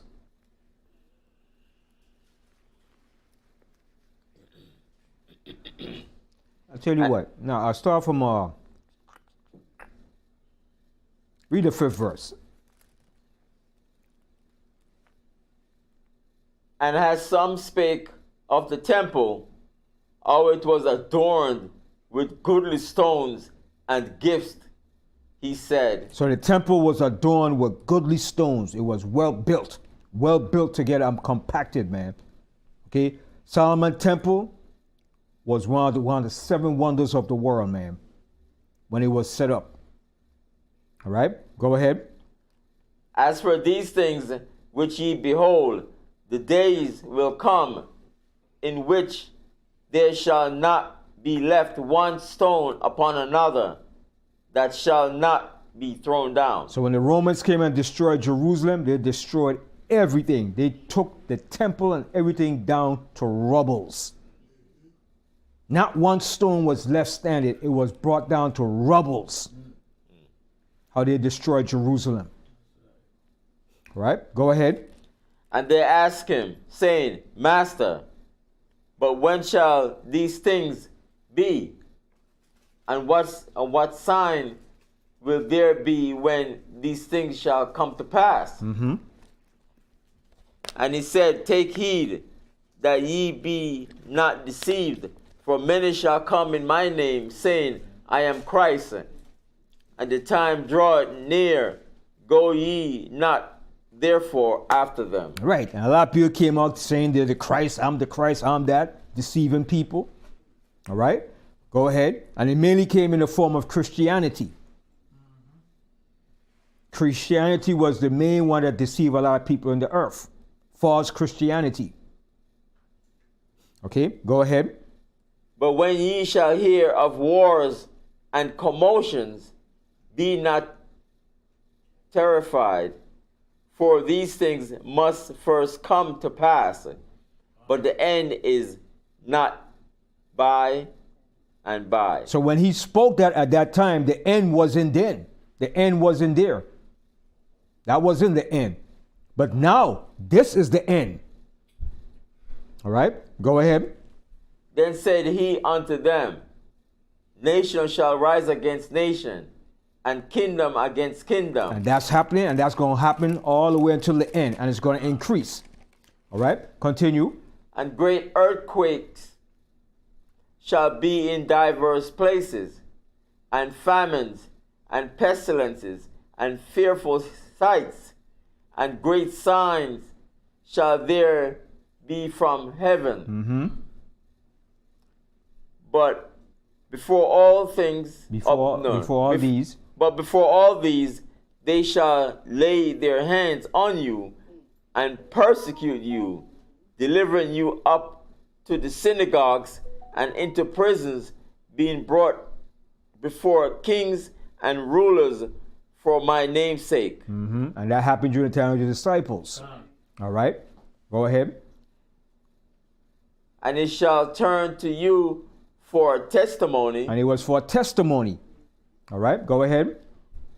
Settle it therefore in your hearts, not to meditate before what ye shall answer.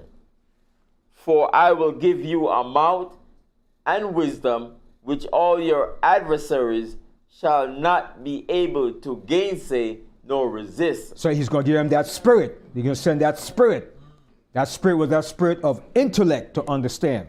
Yes. We're in Luke 21 and 15. All right? So the Most High was going to send that spirit, his spirit, to give them the words and the wisdom and knowledge to destroy any gainsay of the enemy. Right? Because it wasn't on their own accord. It was done through the spirit of the Most High. So read that verse again. Read 14 again. Settle it therefore in your hearts, not to meditate before what ye shall answer. For I will give you a mouth and wisdom. See, he's going to give him a mouth and a wisdom, all right? What to say, all right? And what to bring out in what you're going to say. All right? Go ahead. Which all your adversaries shall not be able to gainsay nor resist. Mm-hmm. And ye shall be betrayed both by parents and brethren and kinfolks and friends, and some of you shall they cause to be put to death. And that's going to happen in these last days too. That's going to happen in these last days too. Some of your own family, your friends are going to turn against you. All right? And turn you in. There we go, those Israelites. They're against you. They're against your system. They won't take the mark of the beast. I know who he is. Look them over there. All right, go ahead. And ye shall be hated of all men for my name's sake. Mm-hmm. But there shall not an hair of your head perish. Mm-hmm.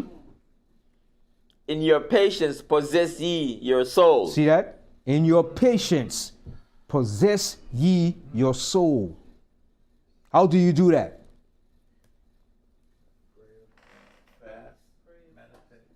In your patience possess ye your soul. In all the patient things you're going through, you have to have control of your soul. Right, so you don't fall into diverse temptations and different traps by Satan. So you have to possess your soul. You have to have patience. All right, so he said, in your patience possess ye your soul. All right, go ahead. And when ye shall see Jerusalem compassed with armies, then know that the desolation thereof is nigh. So when 70 AD hit, when the Romans came and destroyed Jerusalem, that's when they knew that prophecy was being fulfilled. And those that was there to see that, they either had to flee out or be put to death. And that was a hell of a day when the Romans destroyed Jerusalem, man. That was the worst thing that ever happened in our history. Then slavery coming as transatlantic slavery. Jerusalem and that. Those were one of the two most horrific things that ever happened in our history.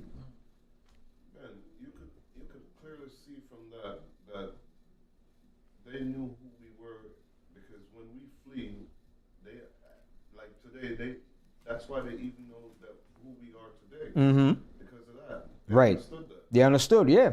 And the elites know there's some devils, man, but they wouldn't allow the lie to portray the lie to keep white supremacy going.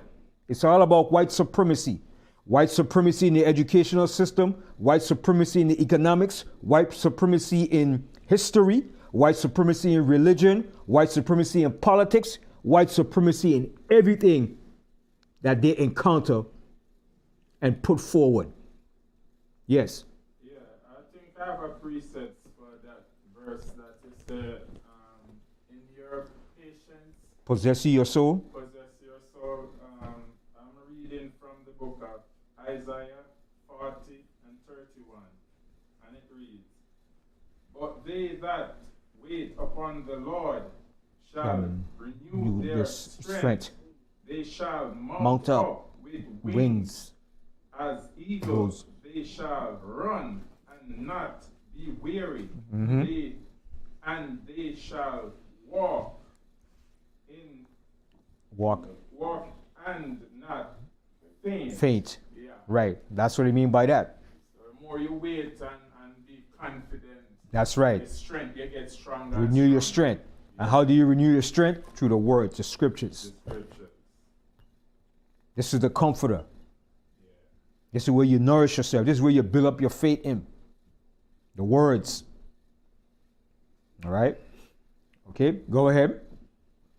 Then let them which are in Judea flee to the mountains. So we fled to the mountains. Some of us ran to Masada, all right, which was a mountain, a fortress. All right, go ahead. and let them which are in the midst of it depart out, and let not them that are in the countries enter therein. In the countries, don't come into Jerusalem. Stay out. Because the Romans is going to lay you down and drag you into slavery. All right? Go ahead. For these be the days of vengeance, that all things which are written may be fulfilled. That was the day of vengeance. 70 AD was the Most High vengeance against us, and he used the Roman army to bring his vengeance against us. All right? Go ahead. But woe unto them that are with child, and to them that give suck in those days. So why did Yahushua say that? But woe unto them that are with child, and to them that give suck in those days. Why did he say that? Why did he make that statement? Because of what we were going through under the siege of the Right. Roman, There was no food. children. There was no food. There was no food for the woman to feed the children. Okay, it was a famine. The Romans cut off every food, everything from, they cut off the water. They put a siege. They sieged the city for 7 years. No food, no water, nothing coming in. So they put a heavy siege. And what's the modern term for a siege that they use today? What's the modern term that they use for a siege today? It's a term they call today. When they put a siege on a nation, what is it called today? An embargo. That's what they did to Cuba for what? 50 years. You don't go along with their program, they put an embargo against you. That's what they did to Cuba. Only way Cuba could exchange with Russia and with Trinidad. That was Cuba's biggest trading partner, Trinidad. Okay? Trinidad was selling them the oil, and Cuba was selling them all the fruits and everything. But they put a heavy embargo on Cuba. No other nation around the world could deal with Cuba as far as monetary and trading. And that's what they love to do. I'll show you how they control the economics and the policy of the world. They cut you off. Bunch of devils. Yes, Gabriel. I have a question. Verse 20, when you see the siege on Jerusalem, Mm-hmm. that's coming again, right, with the abomination of desolation. Yeah, that's going to come again too. Yeah, that's going to come. Yeah. Okay. Mm-hmm. History always repeats itself, man. When they said when you see the abomination of desolation built, get out of the city. Mm-hmm. All right. That's that text that say you can't flee to the other city because they're gonna be traps. Like, Mm-hmm. Right. I think there's a precepts that can back what Sister Deborah said. Mm-hmm. Yahweh said, "My judgment is like a revolving, Mm-hmm. comes around Right, like a circle, yeah. Mm-hmm. Like a ring, yeah. Mm-hmm. So they got plans to do things against it, but the Most High he's going to bust their plans, man. The Most High said he set a trap, and they're going to fall into their own trap. They always been setting traps for us, man. You understand? And they end up falling into their own trap that they have devised for us. The wicked is going to fall into his own device and traps that he have made. All right? Continue. So read 23 again. Okay. But woe unto them that are with child, and to them that give suck in those days. Right, because there was no food, it was a famine. And the Romans deliberately besieged the city, man. No food coming in, nothing coming out. They started to sprinkle salt over the land to kill off the crops, everything. No food, no water. And you know, once you got no water and food coming in, that's pure hell to pay, man. All right, go ahead. For there shall be great distress in the land, and wrath upon this people. And the Most High was using the Romans to bring the wrath upon us too, for our disobedience. All right, go ahead. And they shall fall by the edge of the sword, Mm-hmm. and shall be led away captive into all nations, and Jerusalem shall be trodden down of the Gentiles until the times of the Gentiles be fulfilled. And we're coming to that point now where the times of the Gentiles is going to be fulfilled. The end of their reign in this earth. So from that time that we were destroyed and went into slavery up until this present day, the Gentiles are still ruling the earth. And their influence is in the earth. They control every aspect of this world. Okay? And every level. Continue. And there shall be signs in the sun, and in the moon, and in the stars, and upon the earth distress of nations. And nations going to be in distress. All right, go ahead. With perplexity. With perplexity, problems unsolvable. All right, go ahead. The sea and the waves roaring.